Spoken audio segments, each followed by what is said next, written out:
Welcome everyone, I'm Emerson Green, and today I'm speaking with Dr. Brian Cutter of Notre Dame about psychophysical harmony. We skip some of the basics of the argument, though we do take some time to lay down some essentials before moving into more interesting waters. We covered a few objections, some to the theistic answer to psychophysical harmony, some to the mystery of harmony generally, but we also skipped many of the bad objections to the argument, like evolution solves the problem entirely, or that this is just a God of the gaps argument, or that it commits some other informal fallacy that fatally undermines the argument. Dr. Dustin Crummett, Brian's co-author, was interviewed on this podcast, and we had more time to cover that sort of ground and get into the weeds. And Dustin has also appeared on other channels where he does a great job providing a sort of intro to the argument. But today we're assuming some background knowledge of the topic. And we get to some new areas that I haven't seen explored in other conversations about this argument so far.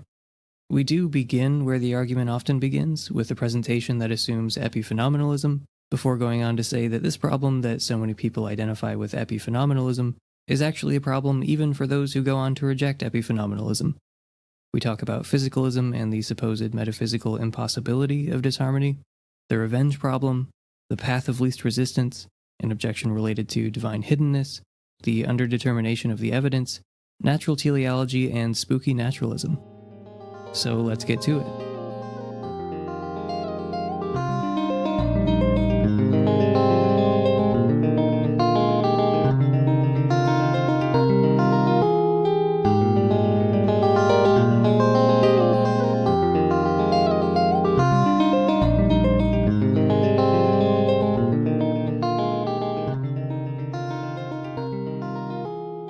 Welcome everyone, I'm your host Emerson Green, and my guest today is Dr. Brian Cutter. He's the co-author of a great paper called Psychophysical Harmony, A New Argument for Theism.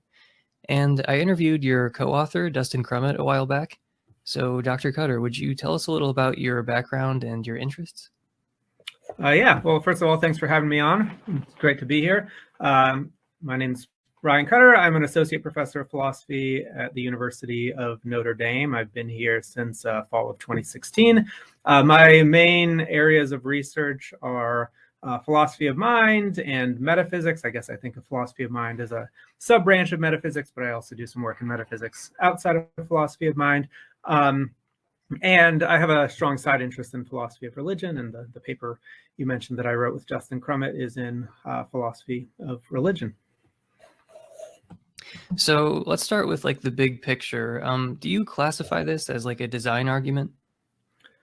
Yeah, I think if we want to put it in a broad box, it would qualify as a kind of teleological argument, a design argument. I think we initially played around with calling this the psychophysical fine-tuning argument, the thought being that just as there's the traditional cosmological fine-tuning argument, this is an argument of a broadly similar flavor, but focused on the psychophysical laws, suggesting that the psychophysical laws are kind of fine-tuned to allow for a certain kind of valuable outcome, just as the physical laws are fine-tuned to allow for the outcome of life.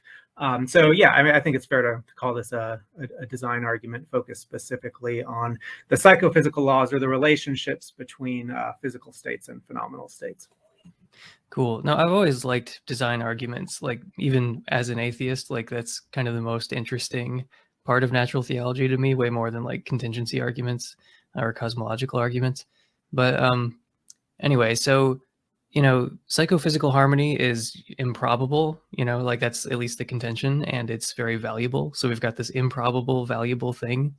So that's, surprising on a totally indifferent universe hypothesis, this very improbable, very valuable thing. It's, surprising if the universe is totally indifferent. And I guess I'm curious about like why that is exactly. Like, why do you think that disharmony is so much more probable? I mean, it's obvious why disharmony would be, disvaluable, I guess, and why harmony would be valuable. But why do you think that disharmony is like so much more probable than harmony? Good. So some of this interacts with what your background views are on the metaphysics of mind. So in the paper, we start out by arguing that psychophysical harmony is improbable conditional on kind of naturalism together with epiphenomenalist dualism. So epiphenomenalist dualism, that's a conjunction of dualism, which is the view that phenomenal states, that is states characterizing what it's like to be an individual at a time, are fully distinct from physical states. So that's the dualism part of it. And then the epiphenomenal part of it is that phenomenal states don't have any causal influence on what happens in the physical world. So this is a version of dualism that is attractive to a number of kind of naturalistically minded philosophers. So two of the most prominent dualist philosophers in the last few decades of analytic philosophy are David Chalmers and Frank Jackson, before he apostatized to physicalism. He went back to the dark side. Yeah, definitely. And both of them, well, I mean, there's tons of qualifications, but both of them more or less accepted a kind of epiphenomenalist form of dualism. And you can kind of think of this as kind of a, well, respecting, you might think of it as the best of both worlds, or you respect the main considerations on each side of the physicalism versus dualism debate. So on the one hand, we have these powerful philosophical arguments from the possibility of zombies or the knowledge argument that seem to suggest that consciousness is not reducible to physical states or properties or processes. On the other hand, we seem to have scientific or empirical reason to think that all the kind of behavior and brain processes relevant to consciousness, they can be fully physically explained in terms of prior purely physical events, or at least some people think that there's a lot of empirical evidence for that. And if you're an epiphenomenalist dualist, you can accept both of those. So when it comes to explaining my outward behavior, you're going to say that you can give a complete causal explanation of that in terms of, say, physical processes in my brain, but you can still accept the kind of philosophical arguments that suggest that consciousness is irreducible to underlying physical states and processes. So it's a version of dualism that might be attractive to naturalistically minded philosophers, and has been attracted to such philosophers. And I would add that there are people who call themselves physicalists, like on the internet, who are actually epiphenomenalists, and like they seem to, like, they'll describe their view and they'll call themselves a physicalist, and then they'll even call themselves epiphenomenalists, and then they're like, yeah, I'm a physicalist, I'm an epiphenomenalist physicalist. I'm like, that doesn't make any sense. But yeah, so I mean, one further distinction here is the substance dualism versus property dualism view, and maybe some of these thinkers are considering themselves physicalists because they don't accept substance dualism. Maybe they think that consciousness is like a non-physical property, but nonetheless inheres in physical substances or something like that. But yeah, maybe they're also just confused. I think you're giving them too much credit. I think they're just confused. Yeah. But okay, so why is psychophysical harmony improbable if you accept naturalism and epiphenomenalist dualism? Well, here's the basic thought. If you're a dualist, you think that there are fundamental psychophysical laws, that is, metaphysically contingent laws of nature that link physical states of your brain, for example, to states of consciousness. If you're an epiphenomenalist, you think that the direction of causation only goes in one direction. So physical states of your brain causally generate states of consciousness, but your states of consciousness don't kind of top-down influence the physical processes in your brain. Moreover, dualists standardly think that these psychophysical laws by which brain states give rise to states of consciousness, these are metaphysically contingent. Why think they're contingent? Well, you know, a standard line of argument for dualism relies on the conceivability of variation in the phenomenal states while holding fixed the physical states. And then they typically appeal to some principle to the effect that conceivability is a guide to possibility. And so you get the metaphysical possibility of these scenarios where the phenomenal truths vary while you hold fixed the physical truths. So these kind of standard arguments for dualism are already committed to a metaphysically contingent link between physical truths and phenomenal truths. So that's going to amount to metaphysical contingency in these basic psychophysical laws. Okay, but if these are metaphysically contingent, then there's going to be other possible psychophysical laws that map our brain states onto different experiences, different states of consciousness. So for example, there will be a possible world that's physically just like ours, but in situations where I experience pain, my counterpart experiences pleasure. And in situations where I experience pleasure in the actual world, my counterpart in this counterfactual world experiences pain. So a kind of pain-pleasure inversion scenarios. Now, think about what's going on in this other possible world.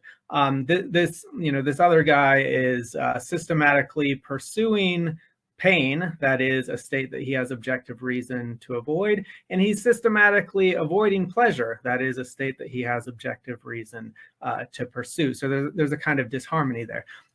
Now, our thought is there's vastly more ways of there's vastly more psychophysical pairings or sets of psychophysical laws that would produce disharmony than there are that would produce harmony. So think of all the different ways of mapping physical states onto states of consciousness. There's one set of psychophysical laws that would map every brain state onto kind of random static phenomenology. There's another set of physical laws that would map brain states onto, lukewarm bathwater phenomenology.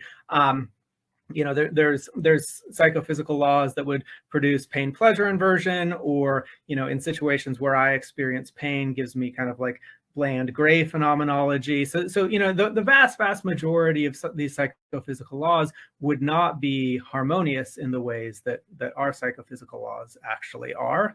And so given an indifferent universe, given a kind of naturalistic view where there's no benevolent or knowledgeable agent who created the universe, it just seems really improbable that the psychophysical laws would be such as to produce psychophysical harmony.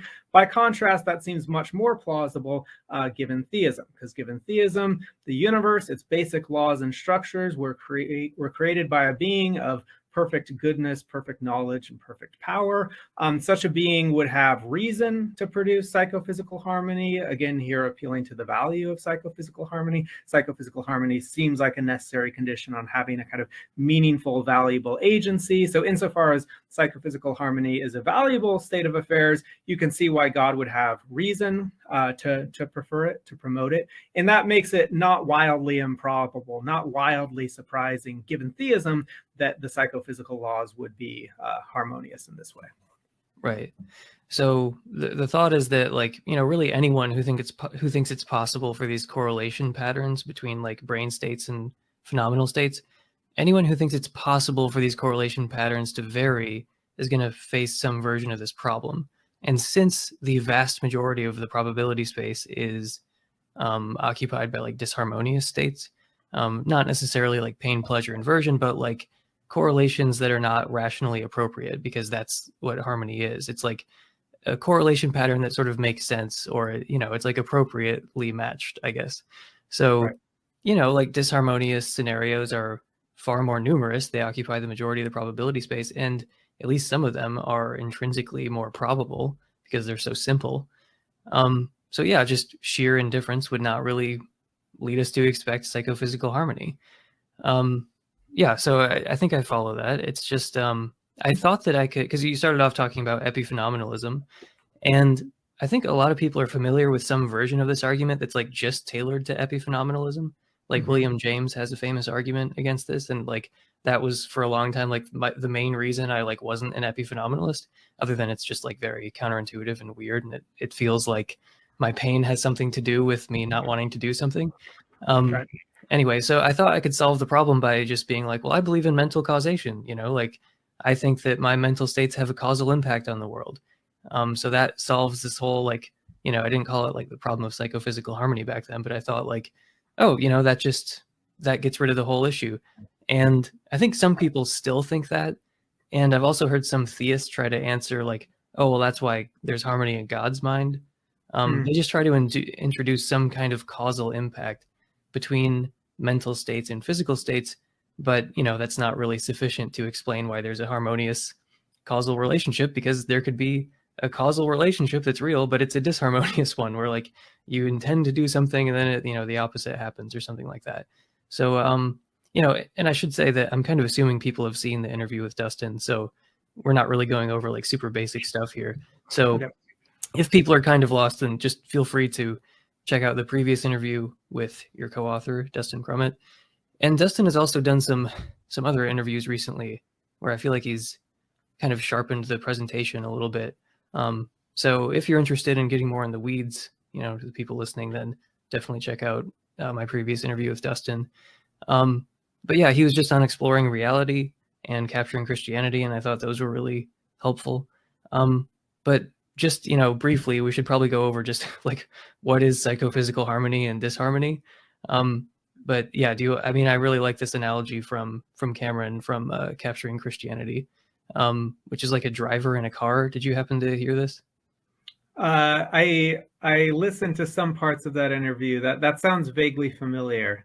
I like it. Was a nice intuitive explanation, I thought, where it's like you're inside of a car and like there could be some causal relationship. Well, I mean, there is a causal relationship between like turning the steering wheel and then the car turning left, but you could imagine like a disharmonious scenario where it's like you turn the wheel left and then the stereo turns on or something, and then you try to hit the blinker and then the car turns right or something.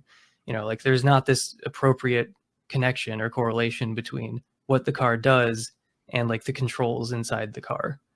So that would be like a disharmonious car, I guess. Vehicular disharmony. Yeah, so there's countless conceivable ways in which movements of the steering wheel could be causally hooked up to car behavior.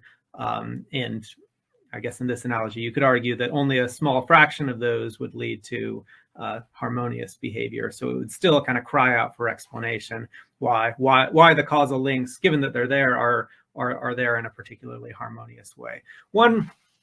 One way I like to think about this issue is, okay, so suppose you're still a dualist, but you're not an epiphenomenalist dualist. You're what philosophers call an interactionist dualist. So you think there's not just bottom up, but also top down causation. So states of consciousness causally influence processing in the brain, as well as physical states of the brain influencing your conscious experiences. So on this kind of picture, you might say there's one brain state that leads to the experience of pain.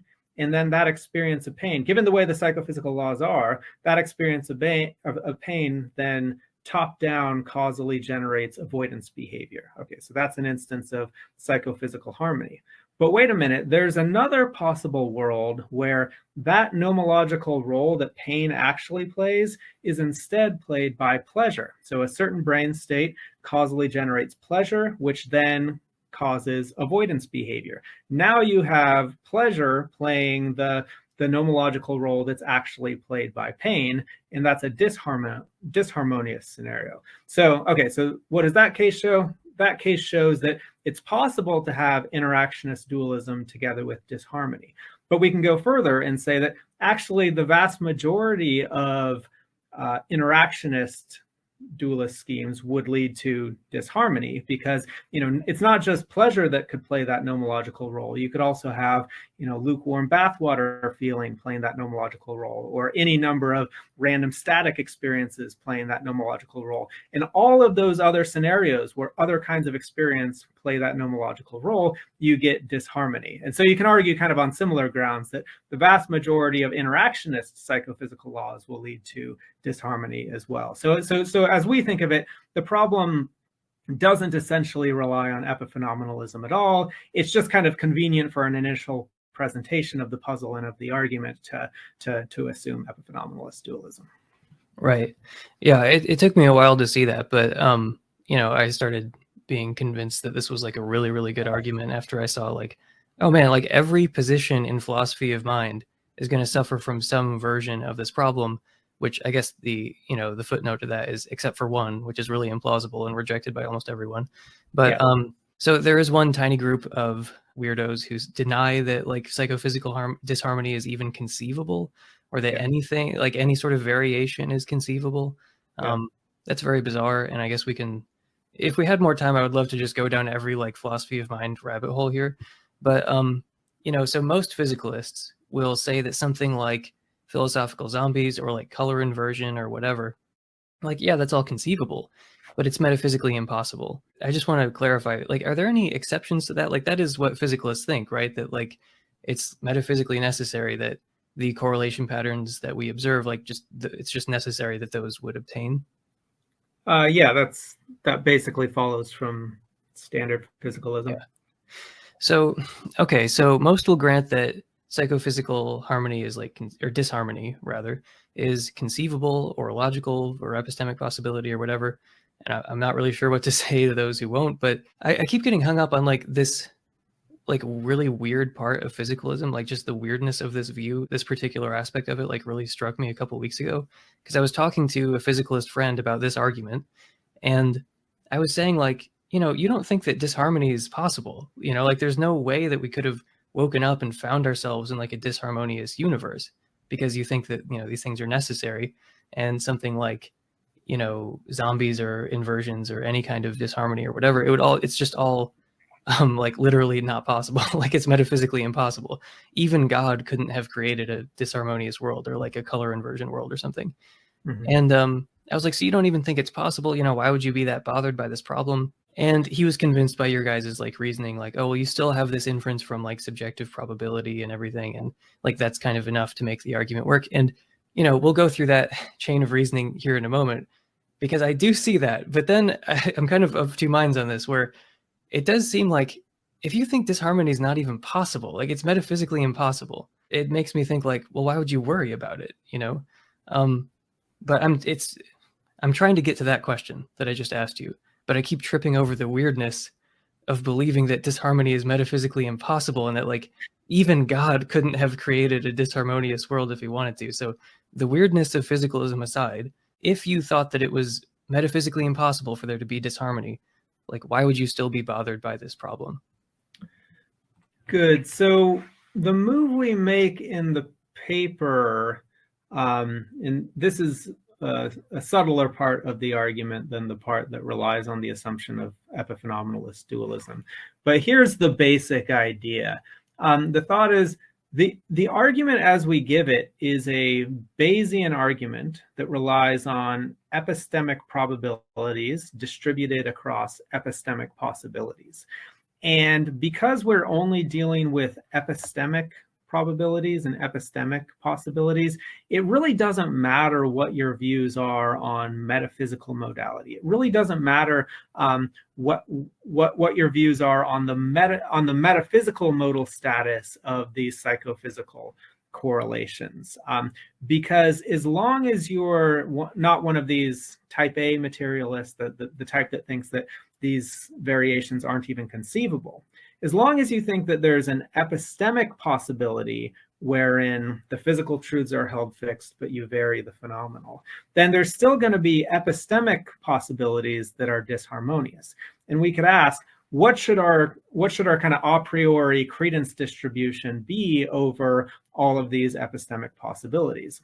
And the guiding idea here is, well, conditional upon naturalism, you should have a roughly indifferent credence distribution a priori over these different psychophysical pairings. We granted, we might think in advance, like, whichever of these happens to be correct, it might well be metaphysically necessary. But merely knowing that whatever psychophysical correlation actually holds is necessary, that doesn't affect our credence distribution over them. And so as long as we're careful to distinguish epistemic probability and possibility from metaphysical, then I think that the argument goes through as before, because it's just a simple Bayesian argument. The epistemic probability of finding psychophysical harmony conditional upon theism, we think is not wildly low.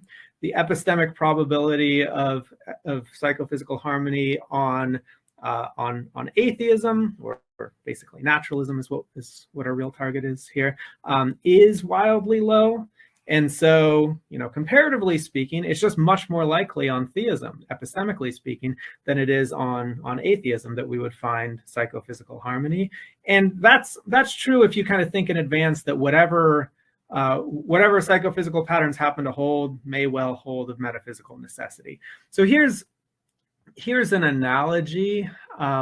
So, take cosmological fine-tuning of the laws. We find these constants that seem to be in a very narrow life-permitting range. And someone could give a Bayesian argument that for theism on the basis of this, the thought being the probability that the constants would be in the life-permitting range given theism is, let's say, reasonably high or not terribly low. The epistemic probability that we'd find them in that range given atheism, let's say, is extremely low. And so the discovery of cosmological fine-tuning is significant evidence for theism over atheism. Okay, so let's bracket all sorts of complications having to do with the multiverse and self-locating evidence and all that stuff. It just does not work. You cannot respond to this argument by saying, well, wait a minute. My view is that the laws of nature, whatever they turn out to be, are metaphysically necessary. That just doesn't touch the Bayesian argument for theism. The reason for that is, look, if we want to know how should we a priori distribute our credence, our credences across different possible hypotheses about what the laws are, what the constant values are, merely knowing that whatever those constant values happen to be are necessary doesn't tell you how to divide your credences across them. It arguably provides no guidance at all. So the rational way of distributing your credence across these different possible constant values or different conceivable constant values is arguably going to be the same regardless of what you think about the modal status, the metaphysical modal status of the laws or the values of these constants. And given that that's the case, the Bayesian reasoning will go through just as before. Now you could say, well, wait a minute, we've discovered that the constants fall within this very, very narrow life permitting range. So what my view is that the laws with these very specific constant values, those are metaphysically necessary. And now that's a view that really does predict fine-tuning. And it's compatible with naturalism. But the problem is that view is going to have a wildly low prior probability, because if the a priori prior probability over all these different possibilities will be relatively indifferent across all the different constant values. And now if you take the narrow range that happens to be life permitting, that's going to have a very, very, very low prior probability. So it's true you've got a view that predicts the data, but in comparison with the prior probability of theism, you're going to have a view that's much lower at the level of the priors. So even though it does perfectly well predicting the data, after we take account of the data of cosmological fine-tuning, theism is going to come out ahead, at least given all these assumptions that I'm taking for granted about what the priors look like. So I just think, the questions about the metaphysical or modal status of these psychophysical correlations, in a way, they don't touch the Bayesian argument, because that is just concerned with epistemic probabilities over epistemic possibilities. Yeah, I think that me and my audience are not the best audience for that particular analogy. Like, oh, well, just take a look at the fine-tuning argument. It's like, well, I have issues with the fine-tuning argument. I assume that people in my audience do as well. But the thing this brings me to another beef, because the thing that really made me get this was in the draft version of your paper, there was this example with Spinoza and necessitarianism. Mm-hmm. Made it perfectly clear. It's a great example. And then some reviewer, and now it's not in there anymore, right? Because of some review, isn't that what happened? Some reviewer was really unhappy with it, and then it got taken out. Oh, it's not in the final version. I thought the Spinoza example was in it. I'll double check on that, because I like that example too. You're talking about the thing we're talking about now, where it's it's necessary, and it's but there's an arrangement of stars in the sky that says it's a Bible verse in 50 different languages or something. Yeah. And necessitarianism doesn't undermine. I'm pretty sure, because I downloaded the paper from the Phil Papers website, and it like wasn't in there from what I remember, but I have the other version, and it was in that like pre-version. You might be right. I'll have to double check on that. If we took it out, it's probably because we thought that the same points were essentially made by some of the new material we added in response to the reviewers, the kind of the Hesperus phosphorus case. We're gonna have to straighten this out, because I'm pretty sure Dustin told me that it was taken out in response to like a reviewer being unhappy with something about it. But anyway, that's what I thought happened. But you might be right. I'm pretty sure it's not in the final paper, and I really was unhappy with that, because I loved the example, and it actually did, like, it perfectly makes the point that you're trying to make here, where it's like, hey, say that we looked up in the sky, or we like looked through a telescope and we saw, you know, I am the Alpha and the Omega or something, or some Bible verse or something, you know, written in the stars in 50 different languages. And then you say, well, as it turns out, I'm a necessitarian, so I think that arrangement was necessary. And it's like, okay, well, like, even if you think that, like, the arrangement of stars conceivably could have varied, so it doesn't change, you know, the probability, like, epistemically. And, like, you know, like you said, all these other, like, you know, seemingly kind of complicated issues about, like, modality and probability aside, like, do you really think that that wouldn't be evidence for like theism? So maybe that's a more clear-cut example than these, and less tendentious than the fine-tuning case, at least for your audience. I mean, because that's a case where it's just obvious that would be spectacular evidence for theism. And if you have some objection to my argument that implies that wouldn't be spectacular evidence for theism, then there's clearly something confused about the objection. I guess that would be a more straightforward way of putting the point. Exactly. So even if you're a physicalist and you think that, like, hey, disharmony is metaphysically impossible, you know, it couldn't have happened, even God couldn't have made it, which again is a very odd view to me, but even if you think that, it doesn't actually undermine the argument. But something that might undermine the argument, that it's become like sort of a popular objection to this, you know, as people have started talking about this argument, is the revenge problem. So, like, to go back to the driver analogy, you know, just having a causal impact on what the car does, or having the mental having a causal impact on the physical, doesn't solve the problem, since, you know, you could turn the wheel left and it turns on the stereo. You try to turn the wipers on and, like, the wheels start vibrating. You know, like, there could be disharmony, you know, here. Just like a causal impact is insufficient. So turning to God's mind, we could ask why his will and intentions and desires and creative activities are harmoniously related. So God said, let there be light, and there was light. You know, there was not like Beethoven or root beer or, you know, whatever. So I'm curious what you think about the possibility of disharmony in God's mind. Like, you know, obviously, like, I would think that disharmony is a form of imperfection, and God's nature as a perfect being would rule it out. But, you know, I've heard others try to appeal to omnipotence, and that doesn't make any sense to me, because it seems to, like, presuppose the harmony that we're trying to explain. Because, like, his will is producing, like, the intended outcomes or something. So yeah, what do you think about, like, the possibility of disharmony in God's mind?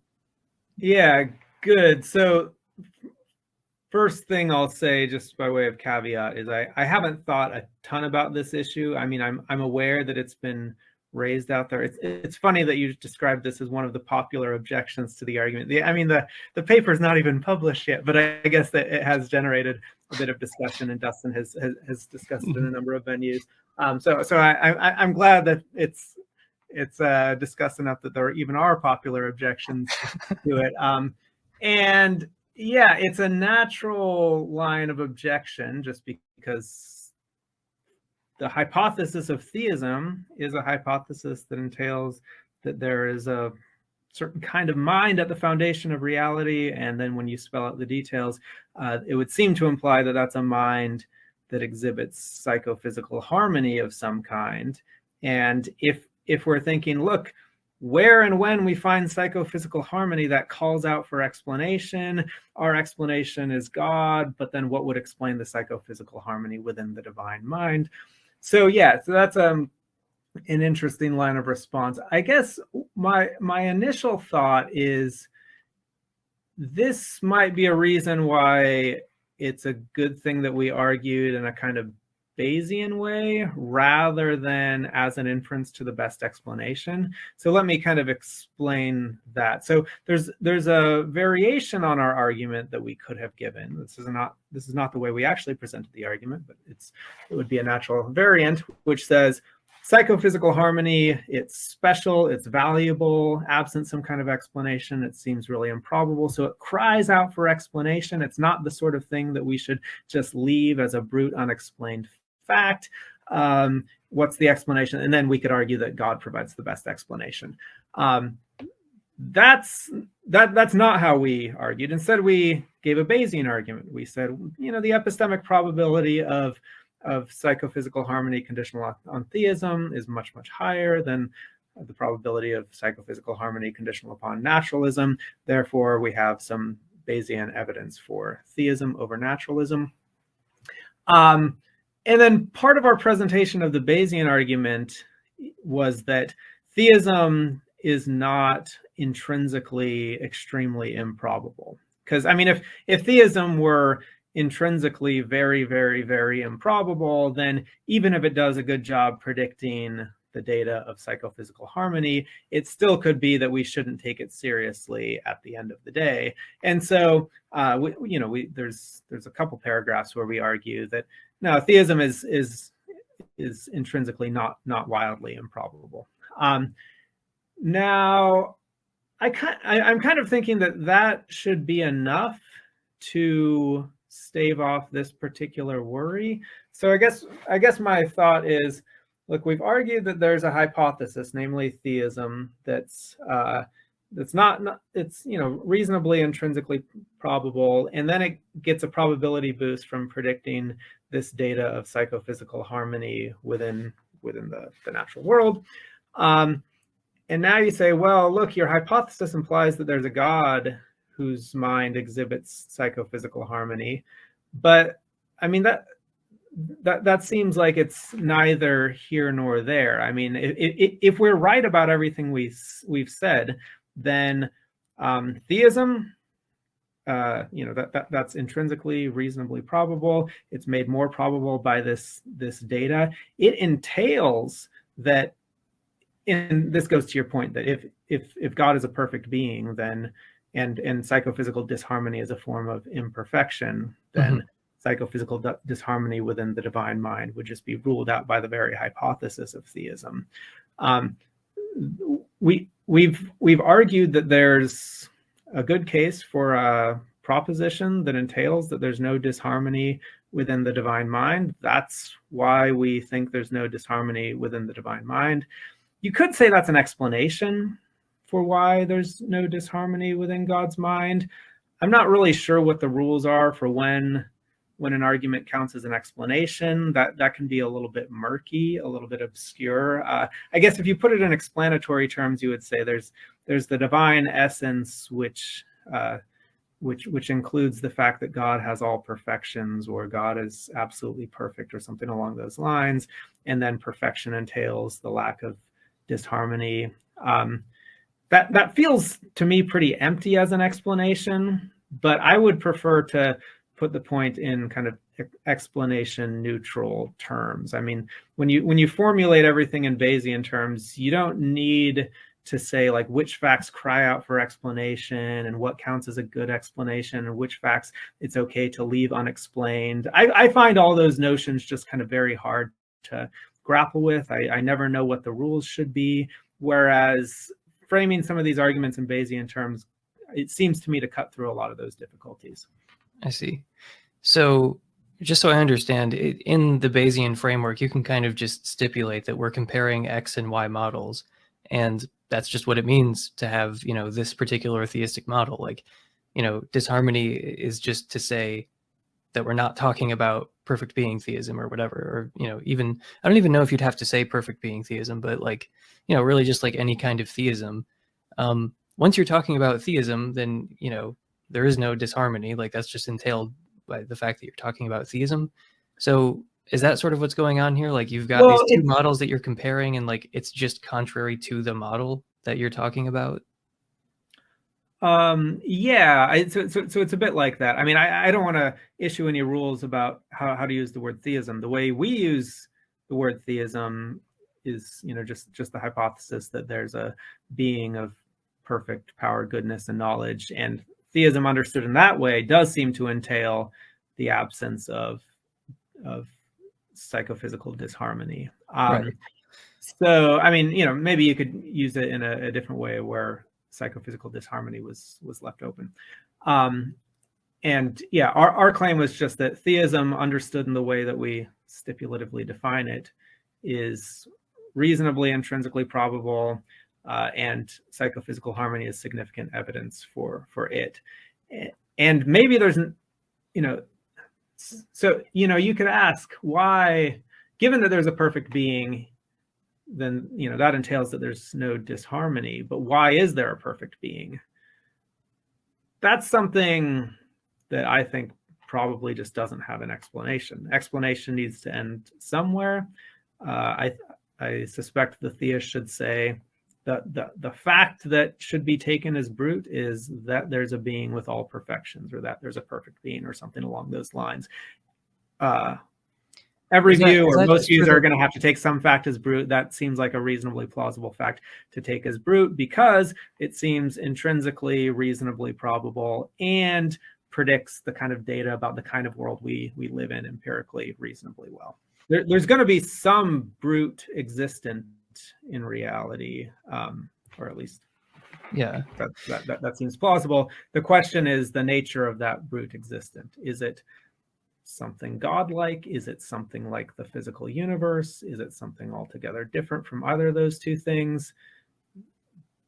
So that part is going to be, more contentious, but it shouldn't be contentious, like, just in the framing of, like, the argument, right? Like, it might seem unsatisfying that it's like, hey, we're just comparing these two models, and this data is more expected on this model than this other model. And it's like, you might ask some more fundamental question, but it's like, that's going beyond the scope of the argument. So, like, regardless of, whether or not that's satisfying, that is, like, legitimate in the like arena of, like, Bayesian argumentation, right?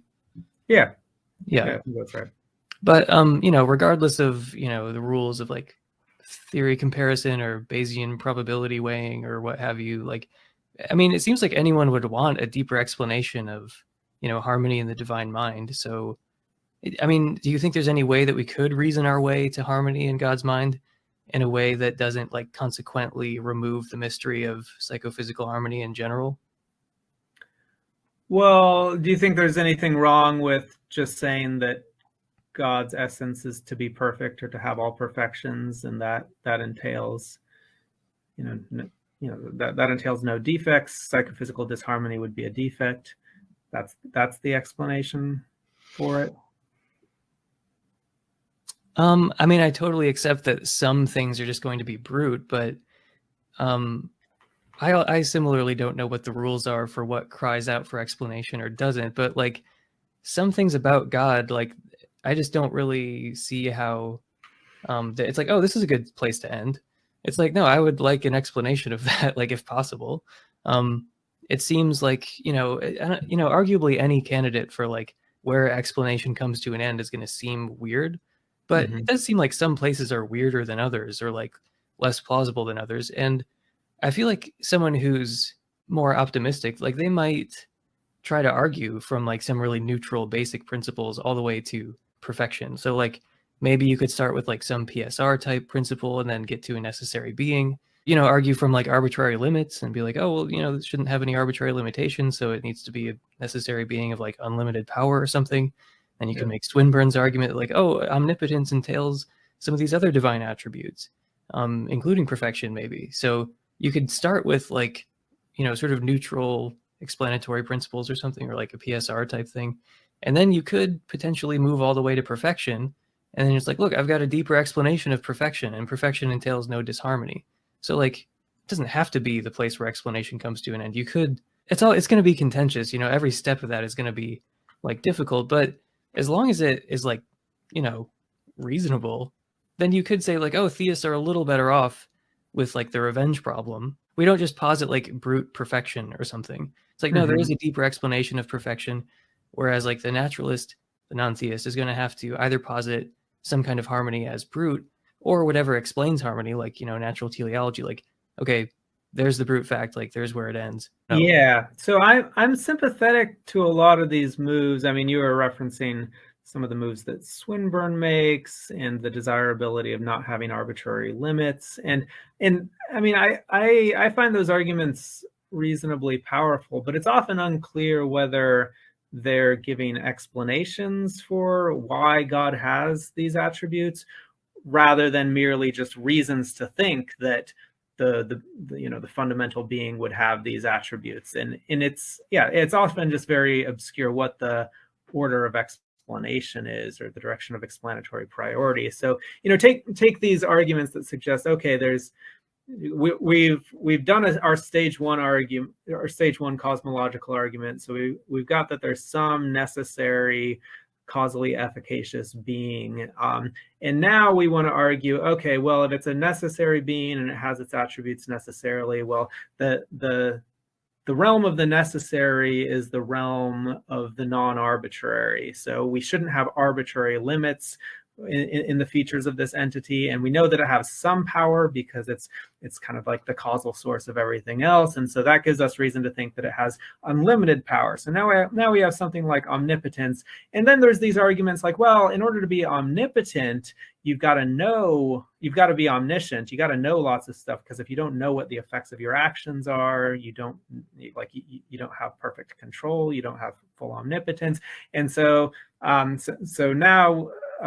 now we've got something like omniscience, and then once you're omniscient, the objective necessary moral truths, and then given a kind of motivational internalism, you're motivated by the moral truths, and so then you can get a kind of beneficence, and maybe you can ramp that up to omnibenevolence. And I think a lot of those arguments are pretty clever, and they do take us some way towards a kind of going from like a mere necessary causally efficacious being to something that looks a bit more godlike. But it's often unclear in those arguments whether you're giving an explanation for why God is, say, omniscient, or merely a kind of epistemic derivation. If you know that God is omnipotent, then here's why he's got to be omniscient as well.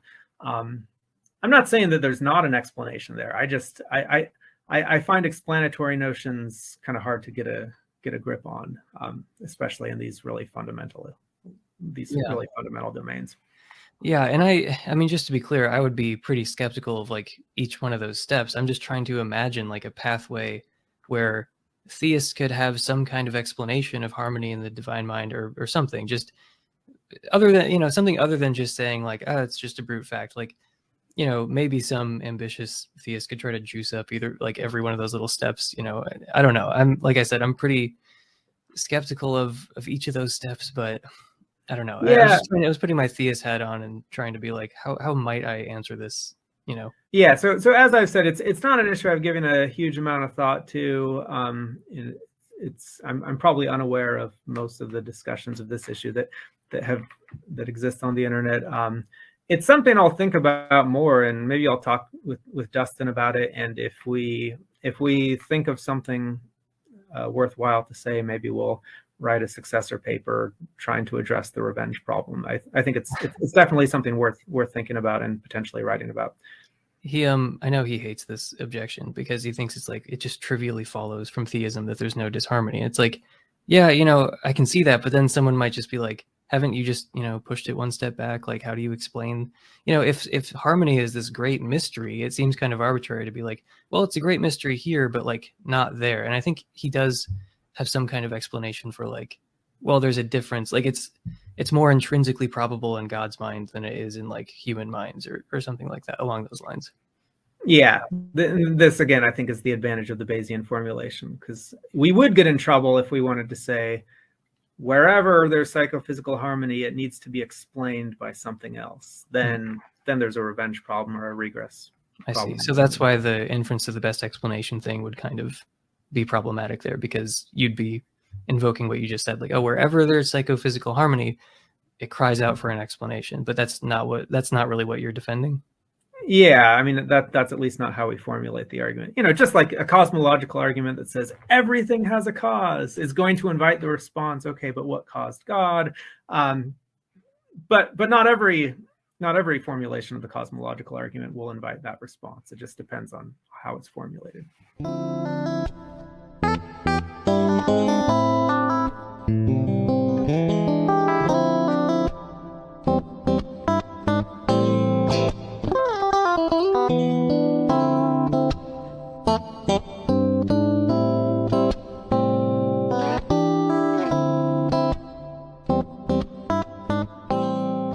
So another objection I've seen crop up a few times is sort of the path of least resistance objection, where some people will talk about psychophysical disharmony as if it would have been harder for there to be disharmony. Like psychophysical harmony was like the path of least resistance, almost like someone or something would have to go to the trouble of making psychophysical disharmony. And, the default state would just be harmony.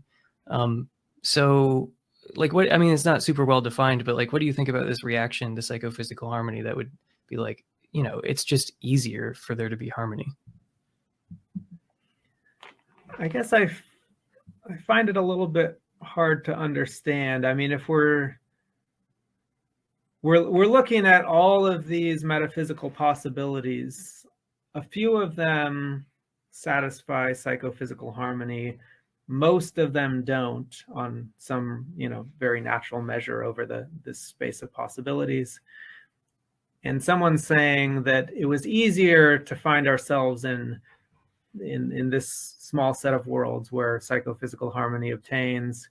I guess I would just want to see that spelled out. Like what does the easiness consist in? I mean, there is this idea that it's like objectively more probable that we would find ourselves in a simpler world than in a more complex world. And this is what justifies the use of Occam's razor in our empirical reasoning and so forth.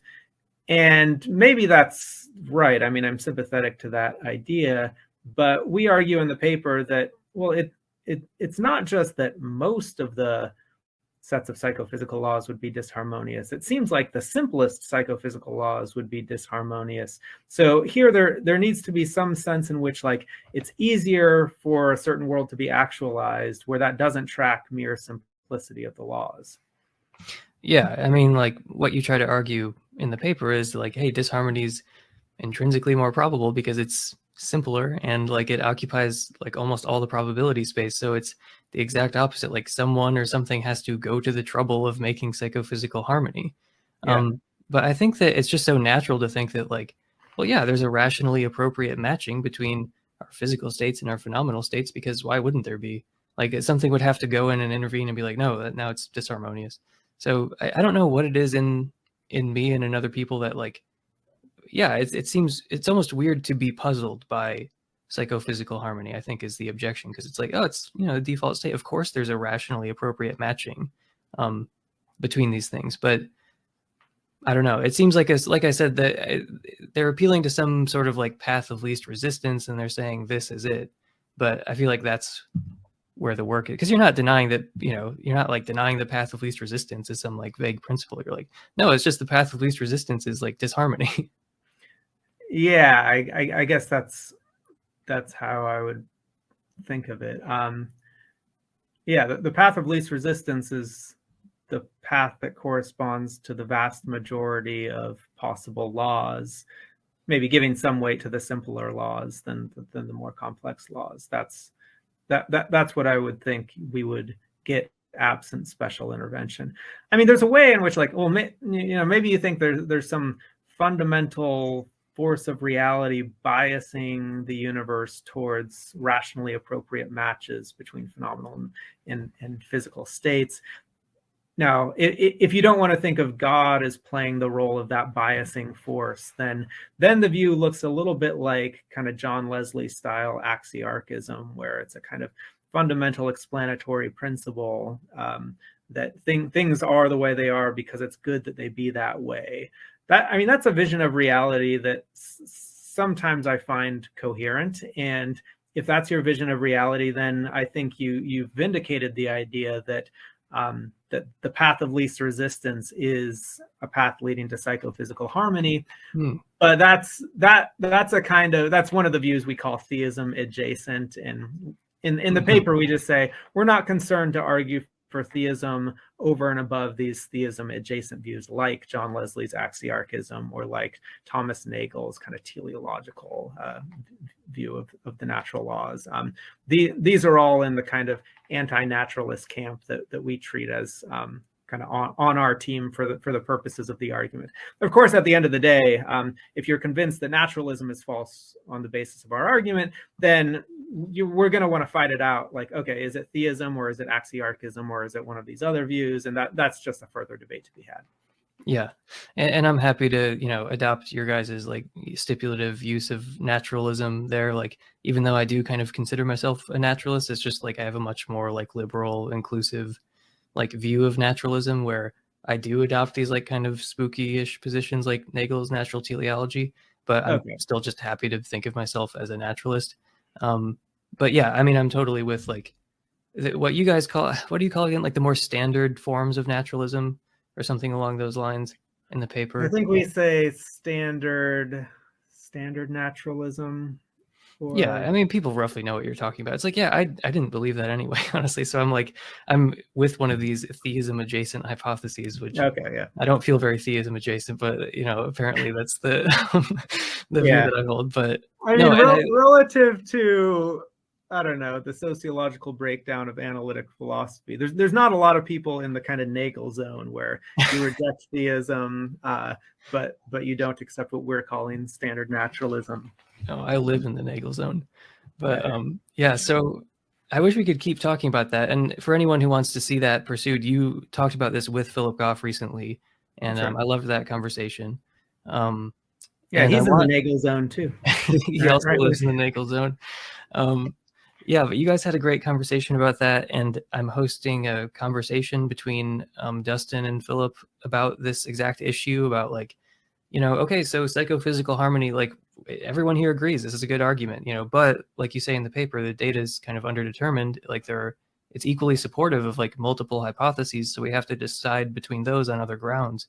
Okay, well, let's take a stab at doing that.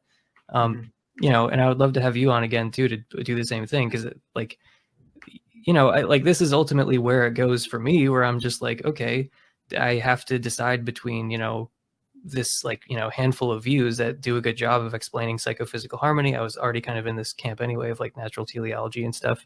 But, this is also good evidence for theism. I have these other independent reasons for thinking theism is implausible, like hiddenness and teleological evil, like in particular predation and that sort of thing. And, religious diversity and disagreement on issues that really matter. You think if God like cared about us, he would want to clarify these things. So I have these independent reasons for not really being a theist, and then there's this really good argument for theism. So anyway, it seems like if I'm being reasonable here, I should still be willing to consider like, hey, maybe this is good evidence for theism. I just don't think it like overwhelms these other things. So that's why I'm going down this like, pathway of theism adjacent hypotheses, but I shouldn't be like totally closed off to theism. Yeah, that all seems right. I mean, I think that's the correct response to our argument considered just by itself. Yeah, and I know you have to go here in just a minute, so I just wanted to ask you like one more bonus question here before you head out. So do God's reasons for hiddenness, whatever they are, place any hard limits on how good this evidence can be? Like if it's too strong, then you could say it undermines God's hiddenness. So if it's completely unreasonable to deny theism in the face of this evidence, then, how is God hidden anymore? So do you think that that's like a consideration, like, oh, God has reasons for hiddenness. So does that place some kind of ceiling on like how good of evidence psychophysical harmony can be? Yeah, that's a really interesting question. I guess that question could be raised for any putative argument for theism. It could. So, yeah, I mean, I guess it would depend on. I mean, I guess one response to the hiddenness problem is God just isn't very hidden, because there are all these great arguments. I'm not inclined to respond to the hiddenness argument in that way. I mean, I guess one way of reconciling hiddenness with the view that our argument is just a complete slam dunk is that, which I guess I probably wouldn't use that language for our argument. I think it's interesting and suggestive, but maybe not much stronger than that. But suppose you did think that our argument was a complete slam dunk and you thought God is hidden. How could you reconcile those? Well, you could say that, the argument requires a pretty high degree of philosophical sophistication to even understand. And by the way, it's not even published yet, so at least people living before I uploaded it onto Phil Papers wouldn't have had access to this. I mean, of course, other people have thought ideas in the vicinity, but maybe they haven't put two and two together. So people who can't follow the arguments very clearly, which is presumably like most people, you need some degree of philosophical training in order to understand the paper. There could still be a degree of hiddenness there. There could still be kind of higher order hiddenness. You understand the argument, you find it plausible, but it's a complex philosophical argument, and how much should we trust our reasoning when it comes to complex philosophical matters? This is a domain where plausible seeming arguments go wrong all the time. Philosophy is not a field that commands consensus a lot. So maybe there's grounds for higher order uncertainty whenever you find yourself convinced by a purely philosophical argument of some antecedently, some conclusion that you find kind of surprising. And then add to that the fact, and maybe this is the biggest point here, our argument, as we say, it doesn't directly support theism as such. It mainly just rules out what we call standard naturalism. So you could accept our argument, but still be unsure whether God exists, because you're unsure whether to accept theism or Nagel's view or axiarchism or whatever. So even if you're totally on board with our argument and you think it's a slam dunk for what it purports to show, there's still some room for uncertainty about theism proper. Yeah, and I guess just, this is something I forgot to mention early on, and it's always worth mentioning, is just that this is not an argument that you and Dustin came up with exactly. Like, there were people talking about psychophysical harmony before, many of them atheists, and so this is, I wish I would have remembered to say this early on, because there are certain types of people who just reflexively, are defensive about any attack on their worldview. So they're just like, this is a made up problem. You guys are just like, something like that. They're going to question even the data that we're trying to explain. It's like, people were already talking about this. Like, atheists were already talking about psychophysical harmony and disharmony. And they also even mentioned oh yeah, if there was a benevolent God, then that might answer it. So it's like the problem and this particular solution had already been mentioned. It's just nobody was presenting it seriously and actually doing a careful, argument for it. So, for whatever that's worth, this is not something that only people with a theistic agenda came up with. And then so we did not come up with the problem of psychophysical harmony. Other people have noticed that problem, and we did not come up with the idea that God could provide an explanation or a solution to the problem. Other people have suggested that, but usually when they suggest that, they're totally dismissive of it, for whatever independent reasons they have for being dismissive of theism or other religious views. Our contribution is to take seriously the idea, maybe this really does provide significant reason to accept theism or something like theism. But then in addition to that, I guess our contribution is to argue that because a lot of prior presentations of the problem suggest that it's only a problem for epiphenomenalist dualism, or only a problem for some narrow range of views in the metaphysics of mind. And one thing we do in our paper is just argue no, basically for anyone who's not a so-called type A materialist, there's a problem here. So that's one contribution I guess that's the main thing. Yeah, and I wish we had more time. I could talk to you for another 2 hours about this argument, but I know that you do have to go. So I just wanted to thank you again for coming on and taking the time to share your knowledge. And yeah, I'd love to have you back anytime to talk about. We didn't even get to talk about dualism. Oh yeah, well, we should do that sometime. Maybe a separate episode. Yeah, absolutely. So, Dr. Brian Cutter, thank you for coming on. All right, thanks for having me.